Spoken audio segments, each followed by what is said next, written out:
And so, Chris, where are you as you sit? Oh, right Michigan? now I'm in beautiful Novi, Michigan, halfway between Detroit and Ann Arbor. So we're at the Vice Capital World headquarters here. We're at no place I'd rather be on a Friday afternoon.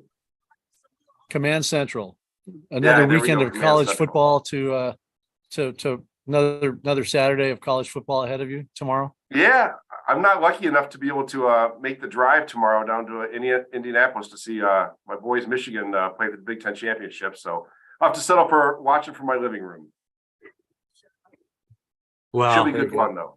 And we got to get this out of the way right now because your Wolverines you're very nice and being very humble right now, but your Wolverines mollywomp my Buckeyes for the second year in a row. It's hard to take. It really is to see, Midwest. Well, now you know what's been like for us for 10 to years. see them be out muscled, out toughed, and out coached by a coach Buckeye fans have been making fun of for a decade. He's owned us 2 years in a row and completely owned Ryan Day this past Saturday. It's like you said, Rich, I kind of rolled boxcars by having the result of that game right only a few days before we were on the show together. I got to admit, we locked into this slot and I'm looking at it. I'm like, man, the Buckeyes are 9-point favorites. Like Mollywomp. Yeah. Mollywomped. I wasn't going to say anything, Ira, but I was saving that for when I got queued up for my introduction. But mollywomp, is that a legitimate term, Rich? Is that from Washington Irving's some tale he wrote in 1682, or where'd mollywomp come from? I just think hosting a weekly talk show about the mortgage industry this year, I've run out of horrible adjectives and maybe just made that one up. So I don't know if that's a real word or not, but maybe somebody can Google it. I like it. You have to introduce one new word each week. It's kind of part of the obligation that you have, Rich. I like it. So, well, happy Friday, everyone, and welcome to a very special 12 days of TMC edition of The Rundown with Rob and Rich, where we take you into the weekend by running through the week that was in the mortgage industry. And as always, pleased to be joined by my esteemed colleague and co-host, Rob Chrisman. Rob, good to see you. And where are you this week? I'm James Taylor wrote about this place. Your lookalike that's been brought up on the show before. True. Yeah. Does that give you any kind of tip? You know who James Taylor is, Rich? James Taylor. Isn't he tight end for the Colts? No. I'm in Mexico. Mexico. All right, there you go. All right. Well, they got to be very upset about their soccer team. Very big disappointment. You a World Cup guy, Rob? No, but obviously I root for the United States, who plays tomorrow against the Netherlands tomorrow morning. I'll be probably texting you and Tom again tomorrow morning, 9 a.m. Central Time, which is the time zone I'm in. But yeah, go USA. Looking forward to tomorrow morning. It's been a great tournament. You see it on over my shoulder. I'm heavily invested in Brazil, specifically the Brazil-England or Brazil-France final. So if you're cheering along at home, but we'll see what happens. CB, are you a World Cup guy? I am actually, and my girlfriend's Belgian, so she had her heart ripped out when they lost. He missed shots. Yeah. Yep. So actually, Belgium was actually the number 2 ranked team in the world. So this was their golden generation, and now, as the Belgians called it, it's their olden generation. They can't quite keep up with all the 20 and 25-year-olds that are out there. So they're done. But enjoy watching the USA. She's got dual citizenship, so she's got a second team at least to root for. And just like I educate her about Michigan and NFL football, she educates me about soccer. And the Belgian waffle, a great accomplishment from that country. One of my favorites. Interestingly, she likes to bring up, there are no such thing as French fries. There actually are Belgian fries. The U.S. Army in World War I, who discovered them, thought, wow, these are amazing. They thought they were in France. They actually were in Belgium. So it's a bitter point of contention for the Belgians whenever they hear Americans call them French fries. They're very quick to correct us. That is superb Friday afternoon information. You never know what you're going to learn on this show, right? You never know. And a little sneak preview of our special guest co-host this week. And by now, third annual edition of the 12 days of TMC. The people that are getting the invites for the last week of mortgage in 12 days, it's the A-listers, no B-listers allowed. And with just everything going on this year in the financial markets, with the mortgage bond markets, we've been talking about rates all year because they really have a stranglehold on our industry right now. Wanted to go to our go-to founder, president, Vice Capital Markets, long time TMC partner, hedge advisory company, many happy teams members. I think I was client number 3 way back in the day of Vice Capital. So I have the personal experience of working with Chris and his team at Vice that do really such a great job. Last couple of years, I would argue you always need a good hedge advisory company. Last couple of years, it's been easier for the cap markets desk, but now we go back to the new normal, which we've talked about all year, and really important to have a good partner, a good hedge advisory partner like Vice. If you don't have one, did I miss anything relevant there, Chris, about Vice? And I love it all. So we can keep it going. Yeah, if you guys were in the same room, Rich, you would be giving Chris a shoulder rub at this point. Yeah, the friend, always appreciate it, a friend first, and a great human.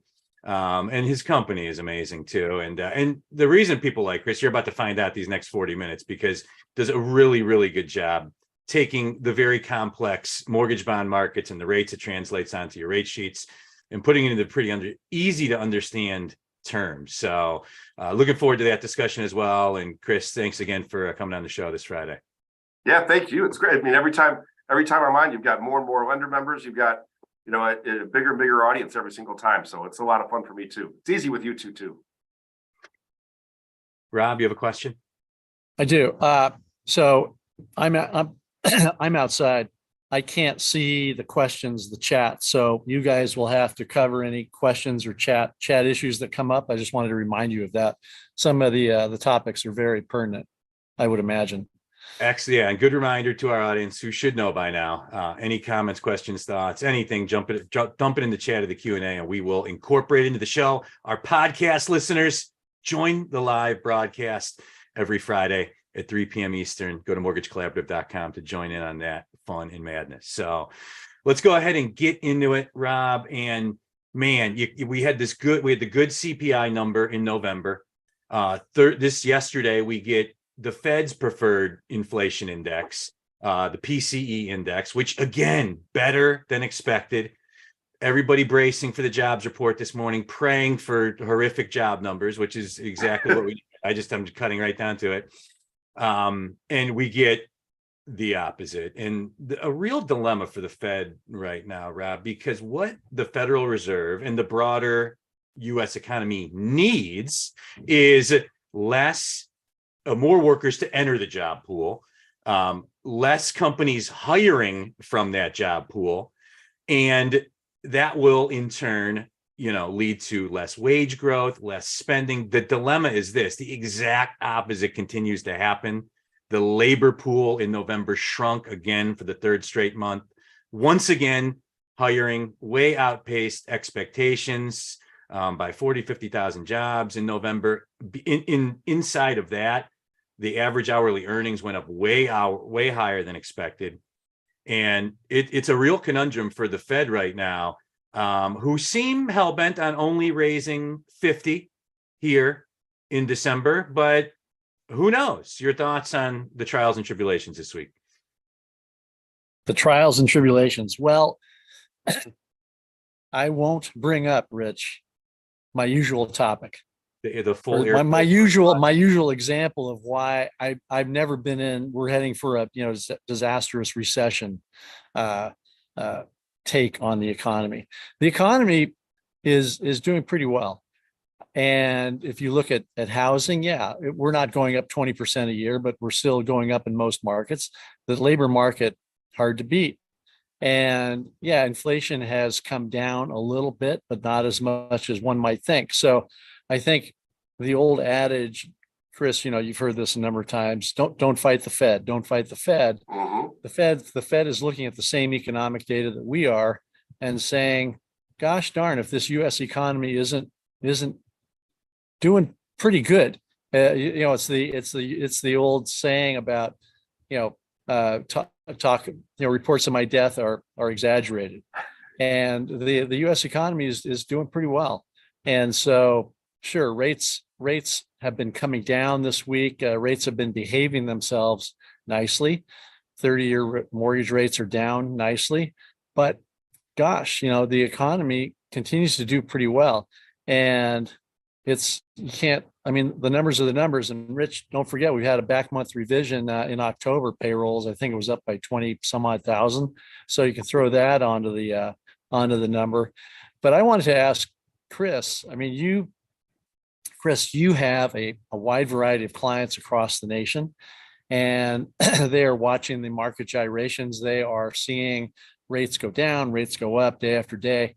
What is in the minds, do you think, of your clients right now, given this volatile environment? And before you answer that, I think it's important to remember that congratulations on your clients, because they still have enough of a pipeline to hedge.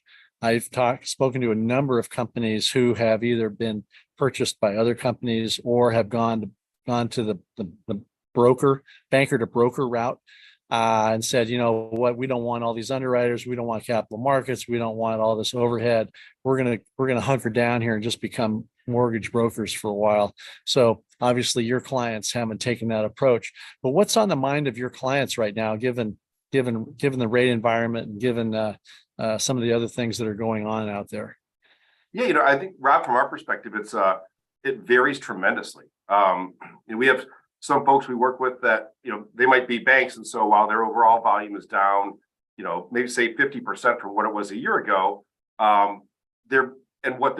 what's actually saleable is down even more than that, because in the past they were 80-20 saleable and 20% portfolio. And now it's the exact opposite of that. So sometimes you can look and say, well, they get a call from Fannie and Freddie saying, hey, are you okay? We saw your volume down. And they let them know, we're actually just fine. We just have a situation right now where a lot of stuff's, their arms are going portfolio, their alternative kinds of things. And that'll come back, but it hasn't come back yet. There's other folks we work with where maybe there's the recruiting wars are so intense. It's kind of like the underwriter wars of a few years ago, but the recruiting is, as lots of people here on this call know, more intense than ever before. So some companies are losing those wars, some companies are winning those wars. And sometimes just because you're winning the recruiting war doesn't mean you're necessarily making any money at it, but you're kind of hoping that in the long run it's going to work out for you. So we've seen just a wide variety of experiences, reactions to those experiences. There's some folks that they really kind of, instead of back in April or May or June, looking and saying, boy, we need to really revise those third and fourth quarter projections, kind of waited until, the actual volume numbers came through, and they came through a lot lower, and are now making some of those tough decisions that maybe some other people made earlier in the year. It's kind of funny. We talked about the, all the tightness in the labor market. It is certainly very, very tight. It looks like we're kind of through the great resignation part of it, where the labor force shrunk so much from early retirements and some of those changes there, that maybe that's normalizing a little bit. The Challenger report, where they report on, here's the layoffs, here's what companies are planning for layoffs. I think what I just read, it was up 400% from a year ago, meaning the number of companies that are planning layoffs is up 400%.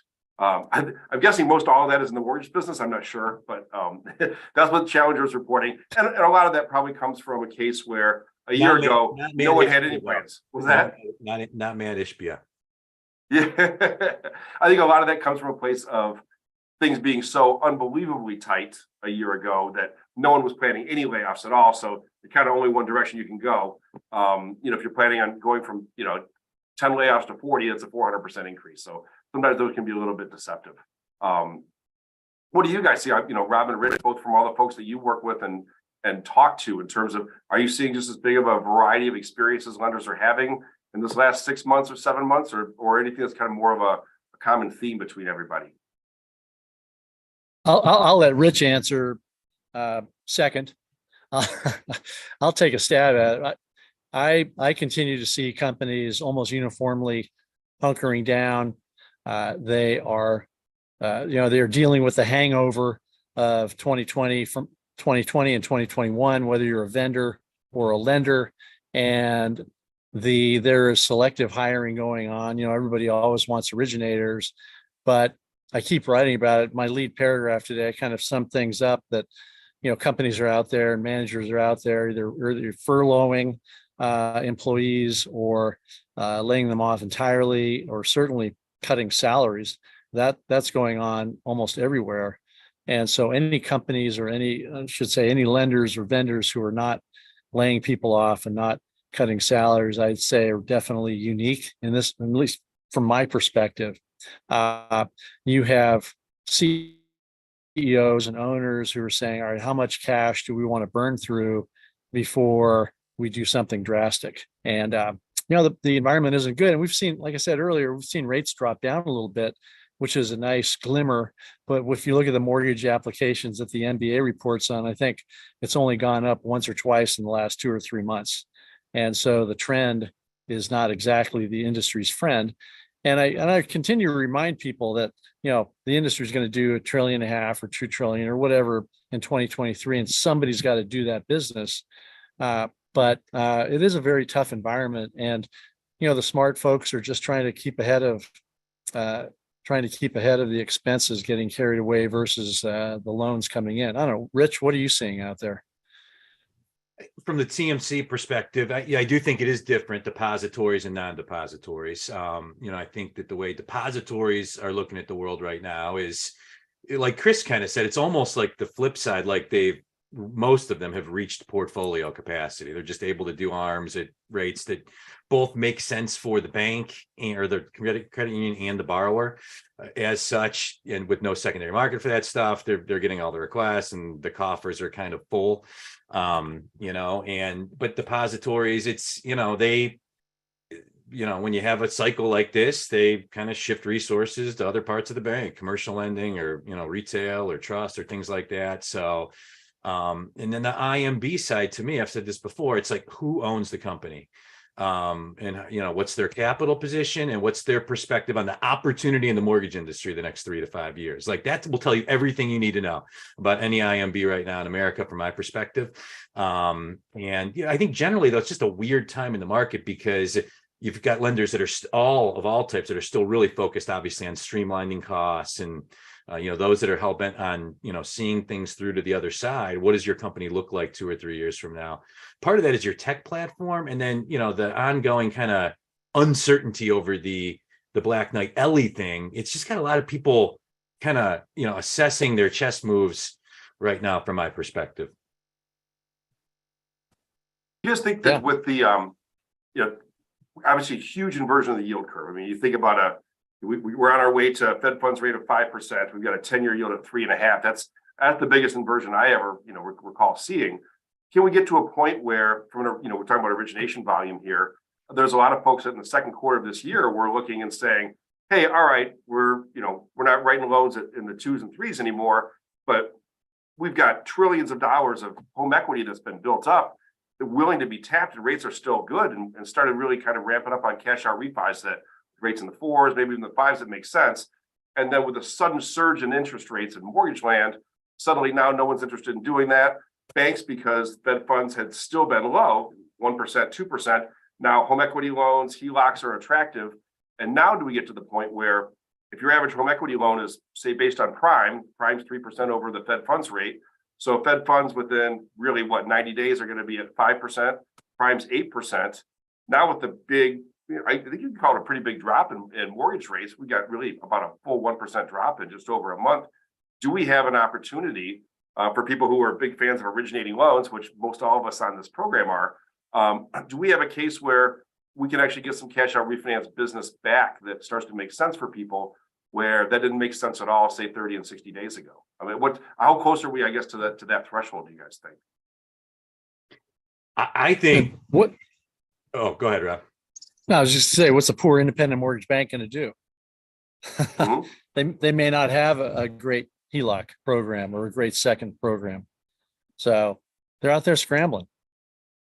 I think, to the broader point, I mean, if indeed we can get to a place where rates are between 4.25% and 5.75% in that band, we'll see volume pick up dramatically, both on the purchase side and people listing their home side, but also on the cash out refinance side, for all the reasons that you mentioned, Chris.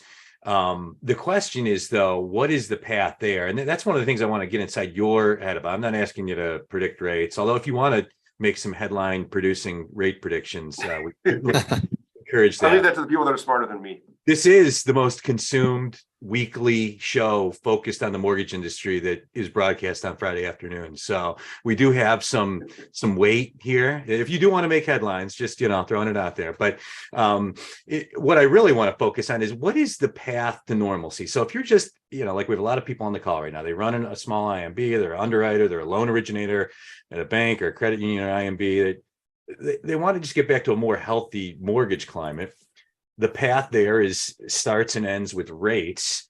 And so Chris, I would love your perspective on what you think, like the sequence of events, the stick to landing, or, that would lead to, in the quickest fashion, the healthy rate climate I just laid out. I think you have to look and say what we have right now. And it's hard to call the entire climate healthy. But if you go back, say, over the last 20 years or so, and you take out those times where the Fed funds rate was zero, say let's not look at that. Let's look at what are normal now. It's hard to say those are normal times because of the last 14 years since 2008, the majority of those years the Fed funds rate has been zero. But if you take out those special times of Fed funds being zero for whatever reasons, whether they made sense or not, and say what on average do mortgage rates look like? And they look about where we are right now.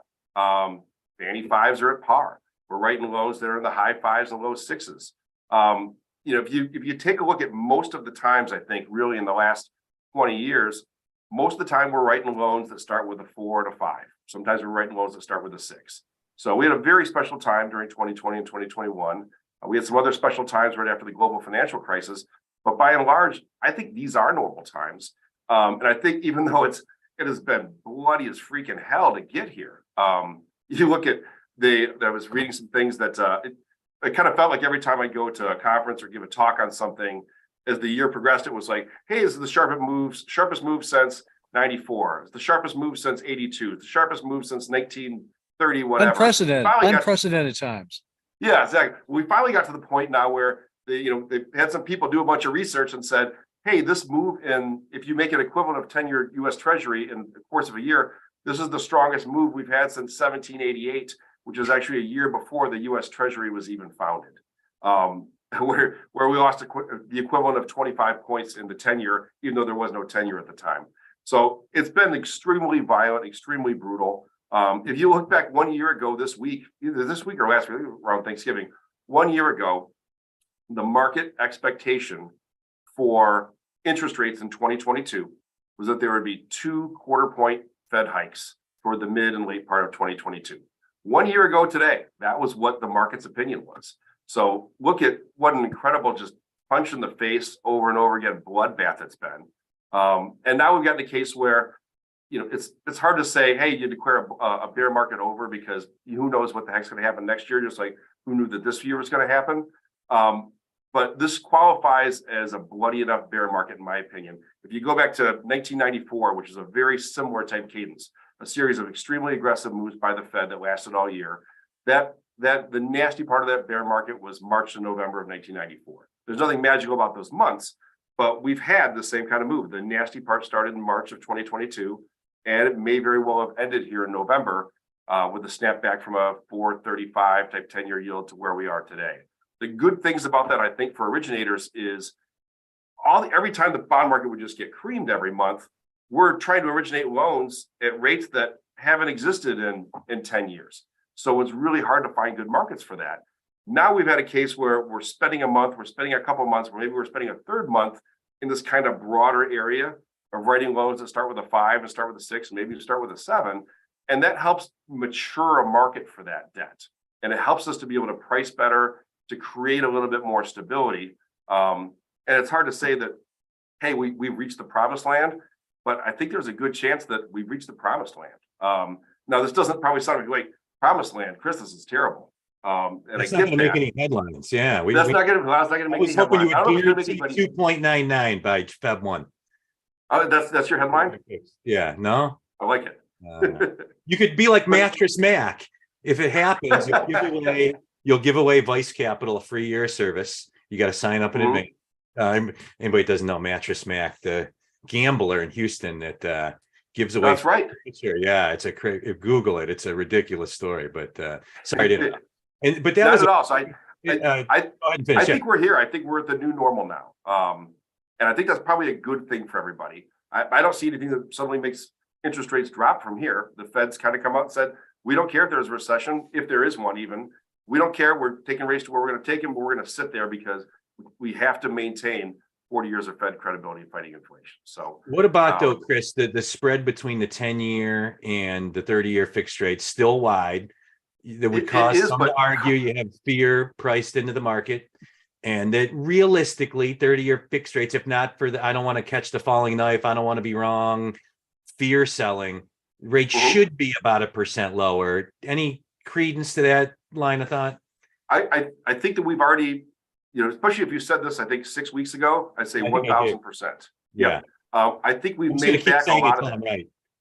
Right. Well, I think we've made back a good amount of it, and we made it quicker than we have. Usually when there's a Fed tightening cycle like this, what happens during that tightening cycle is mortgages widen out further than they were before.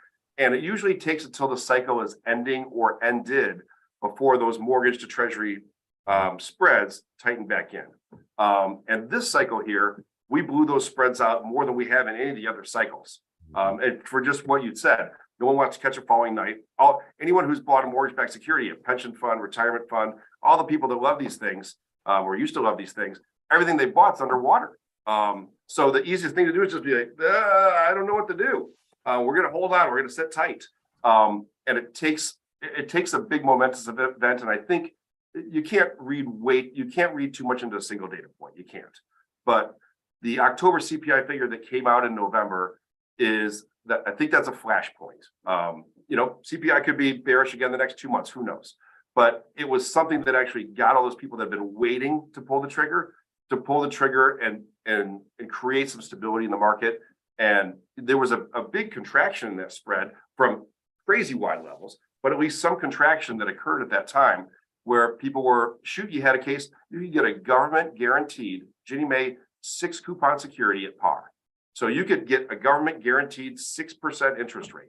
When's the last time we've been able to do anything like that? With delinquencies at record low levels, there's the credit risk, I would argue, is the lowest it's ever been. It's a lot of wisdom in those words from the last 6 or 7 minutes, Chris. I appreciate you going through that, because I think that's what a lot of people are thinking right now. And I think that was a very real world and outstanding assessment of the current situation. And this next year we're writing loans at 9%, you have to go back and delete this part of the video.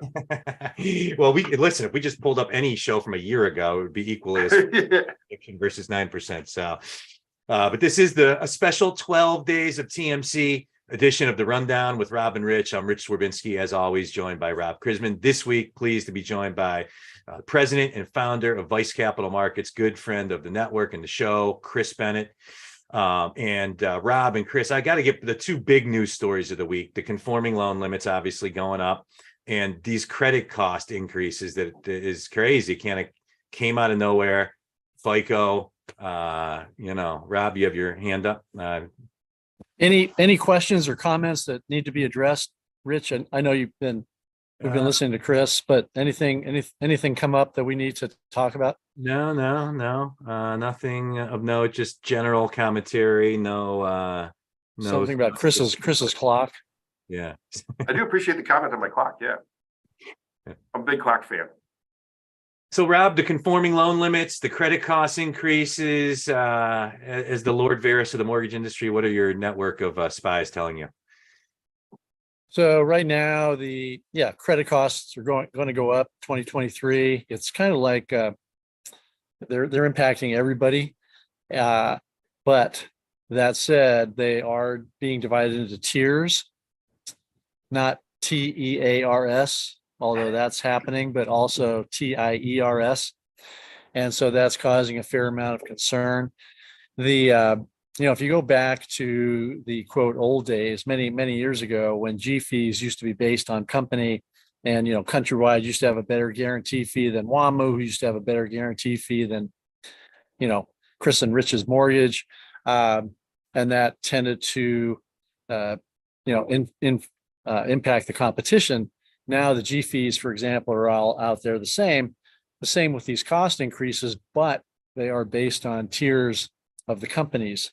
And so it's causing a lot of concern. I know the credit resellers and the bureaus and so forth are dealing with customer service issues nationwide, regardless of size. So that's, once again, the cost of doing business. Already the MBA has reported that the cost of doing a loan is over $11,000 now. This will only serve to increase that because, a fair number of those credit reports don't apply to loans that actually fund. It's just a cost of doing business. And so it's a real problem. Regarding the loan amount, the conforming loan limits, I don't think anybody was too stunned by that. The numbers are pretty factual. I think that, I remember Sandra Thompson at the TMC event talking about how some companies are out there jumping the gun with regard to buying conforming loans and setting their own limits ahead of the FHFA. And I think maybe wishing she could just say there's not going to be any change for 2023 just to put those companies in their place. That didn't happen. The conforming loan limits did indeed go up. But interestingly enough, and I think a lot of people on the call know this, that when you look at jumbo rates, for example, in many parts of the nation, jumbo rates and prices are actually better than some of the conforming rates that are out there. And so it's an interesting situation where the jumbo market there's not a huge difference. And in fact, like I said, jumbo rates may actually be better in some cases than conforming rates. But yeah, it's just news. I think it's good for our for people to see that. Put on my hat now. The sun keeps shifting down here. Unlike Rich, is it maybe where you guys are, the sun hasn't been out in a week, but down here it's pretty sunny. Even a little TMC Candor sponsorship thing here, but yeah, just more news for the industry to deal with. But I think the big thing isn't so much the conforming loan limits; it's more the cost of credit going up, and companies are saying, "All right, we need to spend our money wisely. We can't just run a credit report on any Tom, Dick, and Harry that comes through the door. We need to be much more cognitive of viable loans before we start spending hundreds of dollars to get their credit." So more things just for us to deal with. By hedge advisory firm, loan limit changes that impact your business materially. Any thoughts on the issue more broadly? I thought it was very, to Rob's point, he was kind of wondering if they come out and say, "Hey, no change," just to kind of mess with people. And this is really because, like you said, it's a formula. One thing I think it was a little surprising, maybe for some, is the difference between, we look at the S&P Case-Shiller Home Price Index, and that was expected to go, I think, down 1.2%. It declined 3 months in a row. But then the one that really matters for loan limits, FHFA's, was up, I think, 0.1%. So there was a lot of real concern that, we had a number of companies, right, that jumped the gun to 715,000, thought they'd be fine. And then a number that had to backtrack on that kind of quietly because they thought, "Oh crap, house prices are dropping. We might get kind of some of these loans might actually be jumbos on us. We're not sure how we feel about that." So to my mind, it was a little bit of a surprise that it wasn't down 1.2% like was expected, like Case-Shiller was. I think it's each year I don't know that it matters as much as it might have mattered this year, just because it's such a big jump. It wasn't 10,000 or 15,000, and a lot of people were pretty desperate to find any sort of way to get an edge on the competition. I don't know if it's going to go away. I don't know if there's anything that is going to be done about companies trying to front run that. And sometimes it works out well, and sometimes it doesn't. Well, I think that's only happened the last 2 years. Led Where they were by front running it United. to the extent they did. Yeah, I mean, the first year and this year again was United Wholesale, and prior to that, I don't remember anybody. Could you anybody picture coming being up the with credit that. rep that had to deliver the credit increase news to Matt Ishbia? Well, I think United Wholesale is in tier 1, And so they may not be hit as much as some of the other lenders It's that are tier out there. two, 6 companies. Like, I mean, it was like tier 1, 41 company. And here's the thing is like FICO, they went out of their way to lay out the number of companies in these tiers and that the bigger companies are not getting as big. It was almost like they were thumbing, to me, the way the press release sounded was like, okay, FICO, we've had this monopoly. All right, now they're bringing in Vantage, jointly owned by the 3 bureaus. Like, we've got 2 more years of a monopoly. We are just bleeding everybody dry, and we're going to rub your nose in it. I mean, that's not me speaking on behalf of the Mortgage Collaborative, by the way. That's just, Well, you could say the same thing. I mean, there's a lot of monopoly talk with regard to Encompass. Gee, Ellie Mae, I don't know. I mean, I like Ellie Mae, great product, but I mean, there are certain monopolies that tend to develop, and those monopolies tend to develop faster in times like this, where you have contraction in many parts of the industry. And he who's got the capital is in a great position going forward. And it's not, there is some altruism in our industry and some, kumbaya, but for the most part, I think everybody on the calls knows that people in our industry, especially the captains of the companies, tend to be very competitive, and they might smile and shake the hand of their competitor, but they're not in business for their health. And so they're going to press every advantage that they can. And I see in the chat, Jennifer Smith dropped a link that the CHLA was one of the non-MBA industry advocacy groups, came out with the statement. I would imagine you're going to see, MBA and others make some similar statements, and we'll see what happens. I know if the CFP can do anything about it, they will, because this just flies right in the face of everything they're trying to do. And it's a slippery slope too. Other settlement service providers, increasing costs, like, I get it, free market and all that, but it's a little different when you have monopolistic tenants to things. It's forced price increases on small companies. I would be surprised if the CFPB comes out and says you can't raise prices, or tries to set prices, or tries to interfere in the pricing of a product that is plainly out there. And there's not a lot of hidden anything going on here. And there's a lot if somebody was here, Scott Olson was sitting here next to me, he would disagree vehemently. But the cynic in me says that the CFPB may not be able to do anything other, the CFPB isn't out there saying, wow, this Shell gas station is the only Shell gas station in, Twinsburg, Ohio, and they are raking the consumer over the coals with their cost of a gallon of gasoline. The CFPB, that's not the CFPB's role. And so I think the credit bureaus are, like I say, are exercising their strength. I shouldn't say the credit bureaus, but that segment of the credit, Fair Isaac and the 3 other companies are exercising their ability to raise prices just as much as Ellie Mae or Encompass, and just as much as Vice Capital can adjust their own pricing. TMC, you can adjust your own pricing. I don't see the CFPB being able to do a lot.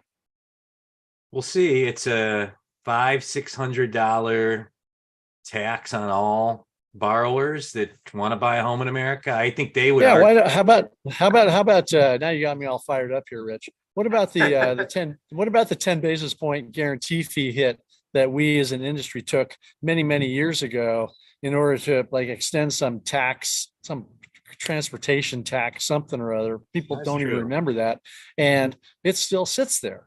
Why don't we do something about that? Why haven't we done something about that 10 basis points in all these years? Because of 12 years now, I think.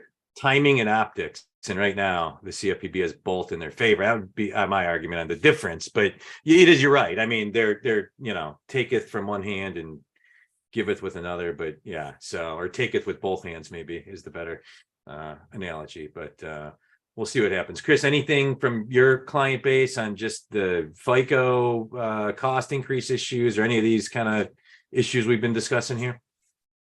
Yeah, I don't know if I have anything additional to add. There's a lot of very valid and differing opinions on it. That's for sure. You don't want to make any predictions about that either? No. No. What I do wish is that people that are listening to this and aren't actually able to see the video can somehow see what your jacket looks like, Rich. It's maybe the greatest thing I've actually seen on my computer screen. I don't even know if a description can do it justice, but I can see why you break that out. I've never seen it before. It's fantastic. It's a very festive holiday jacket for our podcast listeners. You can find us on YouTube as well if you're really that bored and want to see what I'm wearing. But my mind immediately raced when Chris said this is the best thing I've ever seen on my computer screen. Don't tell me what it raced to, but it raced, it moved along. Good opportunity to go to a question that came in the chat. Chris, the jumbo rates being less than conforming is what I have noticed for some time. Is this due to differences with pricing?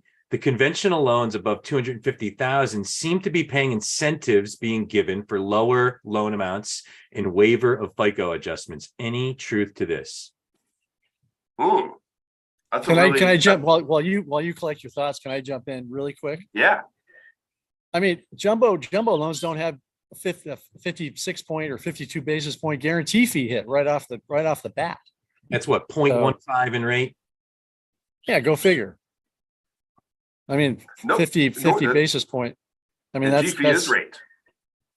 Oh yeah, fee is rate to coupon. That's right. So that's a quick and dirty. But go ahead, Chris. No, you just that was the same response I was going to give to the first part. You're right. You know, and jumbos that are being securitized, there is essentially a guarantee fee for that as well, but it's not as high as often as being seen with Fannie and Freddie. And the other part of the question, it talks about loans that are under $250,000 that are getting what seems to be better pricing, kind of subsidizing the others, but they're really two different things. So, you know, I'm gonna Paul didn't say this, but I'll kind of elaborate a little bit on Paul's commentary about much better pricing for smaller loan amounts than things that are $300,000, $400,000, $500,000 is one subsidizing the other, but it's really two different things.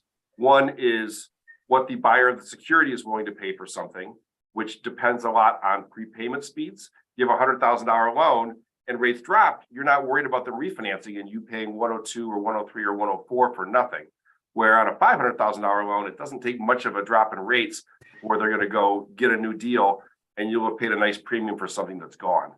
In terms of servicing that loan, you don't make a whole lot of money on servicing a very small loan because your costs are kind of the same, whether it's $75,000 or $500,000. But that's really the primary driver of it. So that subsidy isn't coming from the agencies or anything else. What is the other part of the question talks about the waiver of those FICO adjustments. That subsidy is coming from the agencies, but I guess in the end, that's just FHFA's directive, right? Here's part of what you're as a Fannie and Freddie, what you're supposed to do to make homes more affordable, and here's what you're going to do about it. This is the and Chris, that's a great segue. And I don't think we want to get into specified pools, but people wonder about specified pools, and I'm asked about those fairly regularly. And as a servicer, as an investor, you want a loan that's going to be on your books for a while, and a $50,000 loan is going to be on your books far longer than a $500,000 loan because of what the point you basically made, that a half a point move or a 1% move in the market, it's, you know, if a loan is 75,000, what are they're going to pick up, you know, $30 a month in benefit, or, you know, it's going to cost whatever.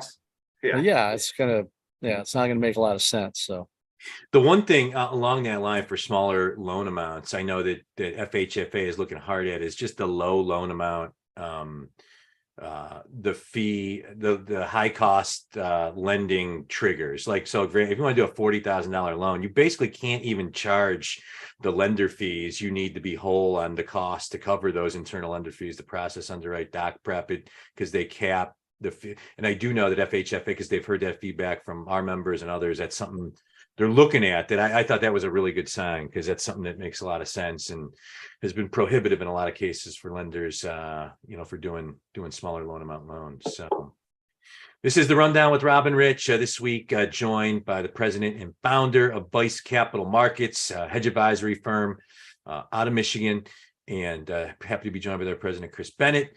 Chris, as we wind down the show here, kind of again laying out the framework of how I kind of describe the mindset of lenders, at least from what I'm hearing and seeing, and many that are right now strategizing about things not in the next 3 months, looking to kind of restructure the framework of their company and, find out the right model for the other side of it. Anything you're seeing within your client base from the smartest kids in the class, or things you've heard and seen of note, along those lines, the kind of lender strategery side of things as we get in the latter part of the year here.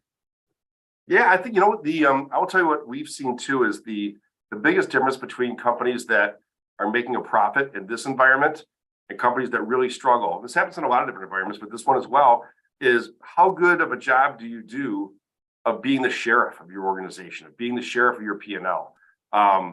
It's okay to give concessions to get deals in the door. It's okay to do what it takes to save loans and process. How much have you invested in that manufacturing process? But make sure you document it. One of the biggest things I guess we see between companies that are making money and companies who really struggle is how good a controls do they have.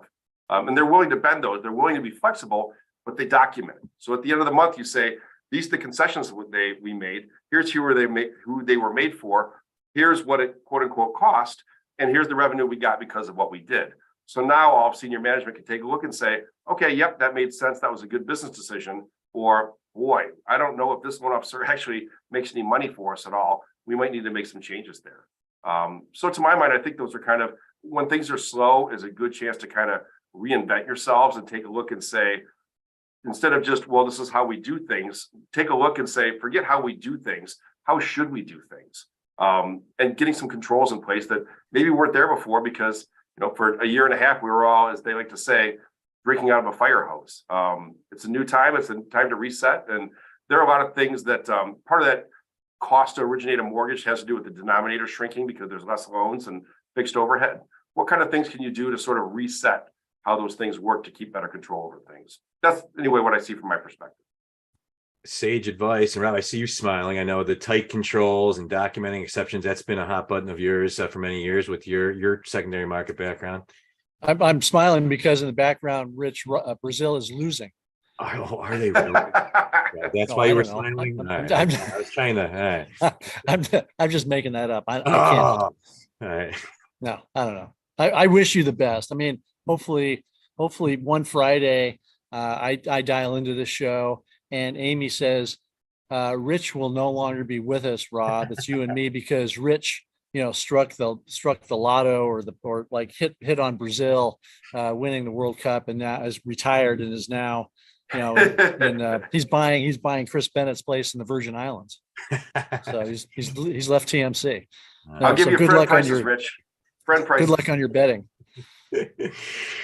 Good stuff. Well, Chris, thanks as always for joining us. Voice has been such a great partner of the network, and we constantly call on you to help make sense of the one part of our industry that is the hardest to make sense of, and that is everything that is driving pricing and rates and which largely drives our industry. So as always, greatly appreciate the partnership and you giving up some of your time to spew some knowledge on the network. Really always enjoy it, guys. Thanks so much for having me on. And your Wolverines, man, I gotta give them credit. I'm a very over the top Ohio State fan. I give credit where credit is due, and outstanding performance by the Wolverines last week. And what do they got, like Purdue this week or something? Yeah, you know what? They're not called the Purdue spoiler makers for nothing. So they've beat the Buckeyes a couple of times in big underdog spots. I know that. So, but all the best to them this week. And Rob, all the best to you on your Mexican holiday and soaking in the race. So, and to our audience, thanks as always for wrapping the week up with us. This is the end of week 1 of the 12 days of TMC. 2 more weeks, which means 2 more special editions of the Rundown the following 2 Fridays, which we're really looking forward to. And everybody have a great weekend, and we'll see you next week. Take care. Bye, Chris. Bye, Rob. Bye, everybody.